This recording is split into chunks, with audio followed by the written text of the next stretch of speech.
Stranger Things Season 5 has finally arrived, and after what has genuinely felt like 11 years, we get to see what happened to everyone after they were left at the top of that hill at the end of the last season.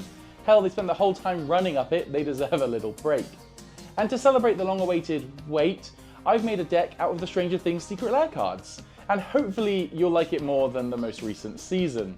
Anyway, let's have a look at the gang, this time in cardboard form. We've got Lucas the Sharpshooter, Max the Daredevil, Dustin Gadget Genius, Will the Wise, Eleven the Mage, and finally Mike the Dungeon Master. These 6, plus some extra cards that they added on like it was some kind of combo meal, make up the Secret Lair. And while they all sort of orbit around the themes of investigating and clues, very thematic, it's actually the main man Mike that I want to talk to you about today. That's because he allows us to do something very strange indeed, and that's Selesnya Reanimator. By paying 2 and tapping him, you can return a target creature that was sent to the graveyard this turn back to the battlefield. Combine that with a whole bunch of creatures that sacrifice themselves, a whole load of sacrifice outlets, and even more payoffs, and suddenly it feels like you're on a game show spinning a giant wheel and sending an iconic goblin to his demise. What's more though, you don't have to play Mike solo. He's got friends forever, which means that as long as your other commander also has friends forever, you can have 2 commanders. And what do you know? Every other member of the group has it. That's what led to me wanting to build a deck like this using all of the Stranger Things kids. But how would that even work? I mean, they all have different color identities and sort of different strategies. Well, by having Mike as kind of the core of an entire deck, we can sort of build these other kind of modules that slot in and change the entire rest of the deck depending on which partner commander you choose. That means the deck behaves like a Commander Choose Your Own episode, with Mike as this anchor and then these 12 card character modules being able to be slotted in. It's a bit like Magic meets Baldur's Gate meets Pokemon meets What If EDH had a loadout screen. And because Mike acts as this kind of hyper flexible glue commander, and all the other partner pairings can be slotted in and out, you can remix and change the deck without having to rebuild it entirely. Mike and Dustin? Boom, suddenly you're in Bant. Mike and Will? Surprise, now you're in Abzan. Mike and Lucas? 4-color Reanimator, baby. The color pie is your playground. Because the core of the deck stays at 88 cards, you can slot in any of these other 12 card character modules and change the entire strategy of the deck, the color identity, and what you're even wanting to do this time you're playing. The first step to any reanimation strategy is actually getting things into the yard. Now, unfortunately, Mike can only bring something back that went into the graveyard from the battlefield this turn, which does mean we're running a whole host of self-sacrificing creatures. We run 8 cards that all sacrifice themselves from the battlefield in the core list, including Boromir, Warden of the Tower, Bounty Agent, Haywire Mite, Safi Eriksdotter, and Sakura Tribe Elder. These cards do a whole range of things, from dealing with your opponent's threats, grabbing you some extra lands, or bringing something back from the graveyard without even needing to bother Mike. But the MVP of I died for value has to be Gruff Triplets. Kill 1, get 2 bigger ones. Mike turns all of this into a farm. We're essentially doing creature recursion aristocrats, but rather than draining our opponents, we've got 5 different strategies that we can use, all revolving around Mike and a different partner commander. We run multiple sacrifice outlets, so we can always control the timing. Altar of Dementia, giving us Mill as a backup win con or just as a value engine. Ashnod's Altar, that's infinite mana with certain partner modules later on. High Market, life gain and a reliable sack outlet, and Evolutionary Leap to turn those creatures into gas. Even some minor pieces help the engine along. Luminous Broodmoth gives everything flying when it dies the first time, and Lightning Greaves and Swiftfoot Boots ensure Mike doesn't eat removal before the first resurrection. Plus, it lets him do it even faster. Guardian Project draws cards off every new creature entering, and Uvenvald Mysteries gives us a clue for each creature that dies, a great synergy piece for some of our partner pairings. Every sacrifice cycle becomes a draw, a ramp, a kill spell, or just a big creature on the board. Now, because Mike can only bring back a creature that went into the battlefield this turn, you will have to be a little bit careful with when you choose to self-sacrifice your creatures, because you can only bring them back the turn that they do decide to disappear. But with those self-sacrifice pieces ticking away, you'll quickly find your graveyard stacked to the brim with great options to bring back. The thing is though, we don't only have to do that on our turn. With the right untap pieces, we can actually untap Mike on our opponent's turns too, letting us do it the whole way around the table. Prop Room, Drum Bellower, Seedborn Muse, and White Plume Adventurer all help untap Mike, along with anything else that you might want to turn sideways every turn cycle. This means that as long as you have the mana available and can sacrifice something relevant, you'll be able to reanimate it straight away. You might have noticed that Mike brings the creature back to the battlefield tapped. Now usually this won't be a problem because a lot of these creatures just self-sacrifice at instant speed and do not require the need to tap. But for the few that do, we've got Amulet of Vigor, which will make sure that they return ready to self-sacrifice themselves for the greater cause. The only problem with a deck like this is the land base. You see, when you're chopping and changing partner commanders to remix the entire deck, you need to have a land base that handles any situation. So let's talk about it. Because of color identity restrictions, we can actually only run forests and plains. This is because Mike acts as the core of this deck. While we do add in those 12 card character modules, we don't really want to be changing the mana base every single time. We just want to be swapping in and out those 12 cards. So we are running 10 forests and 10 plains just to make sure that the core of the deck works. For everything else, we go rainbow. Command Tower, Path of Ancestry and Exotic Orchard are all staple 5-colour fixers for Commander and slot in perfectly here. Forbidden Orchard gives an opponent a 1/1 spirit, but I'm pretty sure they'll need the moral support. Lands like Mana Confluence, Starting Town and City of Brass smoothly fix our mana with only a little life tax. And honestly, Mike doesn't care about how many colours we produce. Most of our power comes from his activated ability anyway. Spire of Industry is another all-star, tapping for any colour as long as we control an artifact. And depending on our partner pairing, we probably have a clue token lying around at least. Both Vivid Meadow and Vivid Grove give us the coloured mana we need for Mike, while storing a couple of charge counters to cash in if we end up desperate for a splash of colour. And finally, Reflecting Pool kind of becomes a 5-colour land by accident, thanks to all of our other fixing. Now that is a lot of unusual lands, and sometimes building a mana base like this can feel a bit like trying to solve the Hawkins mystery all on your own. That's why I rely on Card Mystic, the Magic the Gathering search engine powered by AI models. By simply searching for lands tapped for any colour, I'm given a whole host of great choices for this deck. Then once I've found a card I love, I can hit the Similar Cards button to find others just like it. A huge thank you to Card Mystic for sponsoring the video. Now let's get back to the build and look at those partner pairings. First up is Will the Wise, and with him the whole deck turns into Abzan Reanimator. Remember that core 88 cards stays the same, we're just bringing in Will and those 11 other cards to change it up entirely. With Will, we definitely see a more thematic deck that's very Stranger Things coded, because he's got one job. Let's have a look at him. He enters, gives you clues, and then we sacrifice him. And then he comes back when Mike taps. It's basically the entire first 2 seasons' plots turned into a sacrifice engine. Send him off into the Upside Down, only for Mike to pull him back again. Once the clue engine is online, this package turns the deck into full-blown Abzan aristocrats. Here's how the synergy ties together. Pitiless Plunderer and Nadier's Nightblade both generate absurd value of Will loops.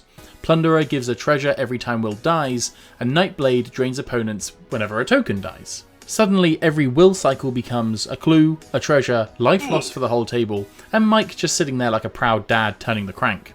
But don't forget about Mirkwood Bats. This is one of the best win cons in the deck. Every clue entering or leaving, well, that's a ping to each opponent. And since Will effectively prints clues like he's running a dodgy counterfeit clue ring in Hawkins, the bat racks up lethal damage frighteningly fast. Want to generate more than just clues? Well then throw in an Academy Manufacture. This will make sure that the clues that you generate don't just make clues, but they're also making treasures and food every single time they enter. That's more triggers for your Nadier's Nightblade and more triggers for your Mirkwood Bats too. Want to make sure you can even find any of this stuff? Tamiyo's Journal can take care of that, as once you've got 3 clues, you can tap it to find any card in your deck. And with Will looping in and out of the graveyard, you'll be generating so many clues that Tamiyo's Journal effectively becomes a demonic tutor. But don't worry, there's even more ways we can use these clues to pay off for our strategy. Merchant of Truth turns all those sacrifices into gas. Plus, if you really want to, it opens the way for a Voltron win, as you can swing in with one massive creature thanks to all your new clues and Exalted. And if you want to get even more clues and a way to keep the damage flowing, Obsessive Pursuit is here to keep the investigation chain rolling. Sticking with the avatar cards, Phoenix Fleet Airship is a fun addition in this package that gives you a copy each turn as long as you've sacrificed a permanent. As long as it and the copies stick around for 3 turns, they'll all become artifact creatures too. That's a lot of flying 4/4s. And finally, it's the Queen of Investigation herself, Teysa Opulent Oligarch. As long as an opponent has lost life this turn, we can snag ourselves yet another clue, and if we're sacrificing them, a whole bunch of spirits along the way too. Will's package is probably one of the more straightforward ones. we're having Will enter, grabbing clues, sacking him, and then bringing him back for even more clues. Let's take a look at Dustin Gadget Genius next. Now, if Will is the heart of the party, then Dustin is the guy who says, why don't we stick a car battery on it and just see what happens? We are changing the entire deck into a Bant control combo machine that will do devastating damage to the entire table. Let's have a look. Dustin's ability gives you 2 colourless mana, but with the caveat that it's only able to be spent on artifacts or artifact abilities, which means we're a bit out of luck when it comes to using it for Mike's Reanimator ability, unless we can make Mike into an artifact. Suddenly, Dustin is paying Mike's resurrection tax for free every single time, and thanks to Relic's Roar and Behind the Mask, we can easily transform Mike from flesh and blood to cold, heartless steel. And once that happens, well, Dustin can fuel the entire reanimation loop just by tapping. Throw in an Alchemist's Apprentice and an Intruder Alarm and boom, you've got a combo brewing. Let's have a look at it. Step 1. Mike is turned into an artifact via Relic's Roar or Behind the Mask. Step 2. Dustin taps to make 2 colourless mana that can only be used on artifact abilities. That means that we can reanimate creatures for free. Step 3. We cast and sacrificed Alchemist's Apprentice, drawing us a card which we can bring back with Mike. Now normally that's not too exciting, but by adding in Step 4, Intruder Alarm, Alchemist's Apprentice is sacrificed, drawing us a card, we tap Dustin to pay for Artifact Mike's ability, and tap Mike to bring the Alchemist Apprentice back into play. That'll trigger the Intruder Alarm and untap everyone, letting us do the whole loop again until we draw our entire library. Once the library is empty, you can simply win with a Laboratory Maniac, and that's the game. Now that's much easier said than done, but don't worry, I put a very special card in this list to help with consistency. It's Spellseeker. This card grabs us a whole load of useful pieces here. Enlightened Tutor, to then grab the Intruder Alarm, Behind the Mask and Relic's Roar can all be sought out with the help of this useful wizard, and because it's a creature, Mike can loop it the same way as anything else, as long as you've got a sack outlet in play. Plus, if we need extra protection, we can also grab both Counterspell and Path to Exile too. So that's Dustin. Obviously he plays very differently to Will, but it kind of creates the perfect Stranger Things story. Mike and Dustin go on an adventure to build some machine that accidentally destroys Hawkins. Sounds like an episode I'd watch. Anyway, let's look at Lucas next. He reads, tap, sacrifice an artifact. Lucas deals 1 damage to target creature. Go to that creature. Once again, we're taking advantage of Intruder Alarm. Heck, if it ain't broke, don't fix it. Plus, it means 1 less card you'll need to acquire to make up this mega list. This time though, we're looping Cathodion. Use Lucas to sacrifice it, net the 3 mana, use 2 of it to bring it back with Mike, then thanks to the alarm, it'll untap the table to do the loop again. Combine this with a Reckless Fireweaver and a Weft Stalker Ardent, and now you're pinging the table every single time the creature enters. Don't forget you're netting a single bonus colourless mana each time you do this too, meaning a well-timed Walking Ballista, you've got the perfect mana sink and a perfect way to end the entire table. Scrap Trawler, Junk Diver and Mer Retriever all help with redundancy, letting us grab an artifact from the graveyard when they die. Plus, with Goblin Engineer, we can search for the ideal piece we need and then sacrifice any other artifact we have to bring it back into play. It's similar to Dustin, but those artifact creatures and loops do change it enough to make it feel like a whole new experience. So do give it a go. Now next up we've got Max. She's not here for any looping or combo wins, she's here for raw impact. Let's have a look at her. Max has haste and reads, whenever you cast your second spell each turn, untap target creature, then investigate. And with Max as our partner, the deck shifts once again. Let's start with what I've designed as the heart of the package, Draconic Disciple. This card might not be the most powerful, but it sure is fun. With a constant stream of creatures being reanimated thanks to Mike, you'll often find yourself with the spare mana to start cashing in for 5/5 flying dragons. Now unlike those combo packages, this isn't an infinite, it's just big and scary and a lot of damage. And it's something that Max would definitely approve of. Perforus, God of the Forge, and Witty Roastmaster are also must-have inclusions in this list, and since we're leaning into ETBs and reanimation already, we get to take full advantage of this. Every time something re-enters with Mike, that's damage. Every time something dies and comes back again, more damage. Stack that up over multiple turns and suddenly you've shaved chunks off the table without ever needing to swing.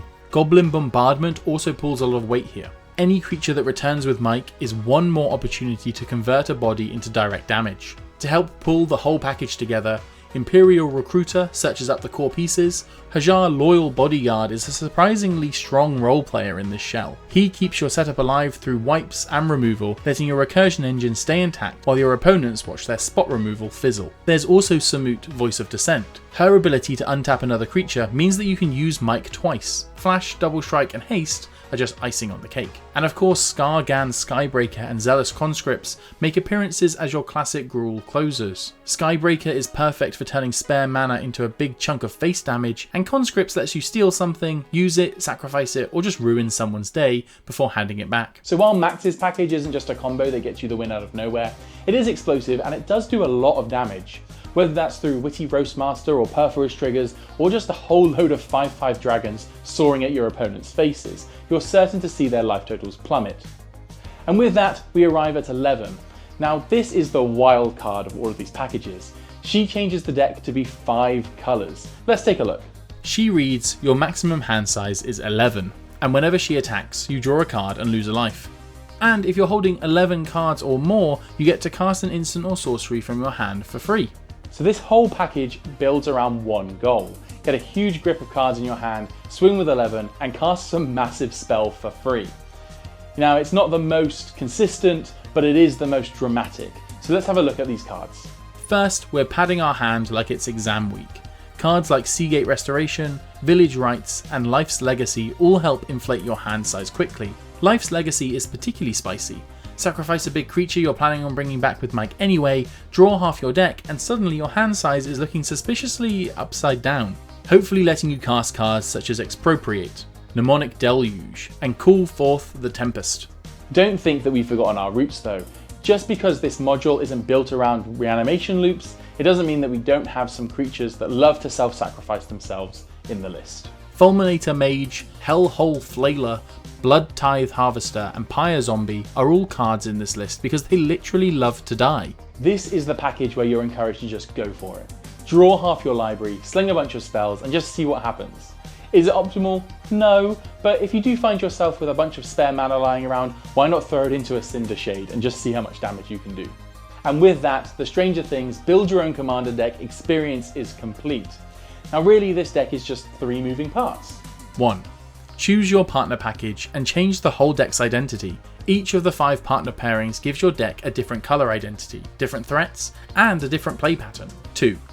Let Mike do the heavy lifting. Mike is the key part of each of these decks, letting him bring something back for double value over and over again, so don't forget to use him. 3. Switch it up and remix it. The coolest thing about these modular decks is that you can always change it up next time. Didn't like playing with a particular pairing this time around? Why not try something new next time? The best part, you don't have to decide ahead of time. Roll a d6 and see which one you get, or put all the partner commanders in the middle of the table and let your opponents decide. As long as you pick one of those 12 card character modules to slot in before the game starts, you're good to go. The other part is that these decks are entirely customizable. If you don't like the 12 card character modules I've built, build your own and let me know about it in the comments down below. If you like this video, hit like, and I'll see you next time. Bye.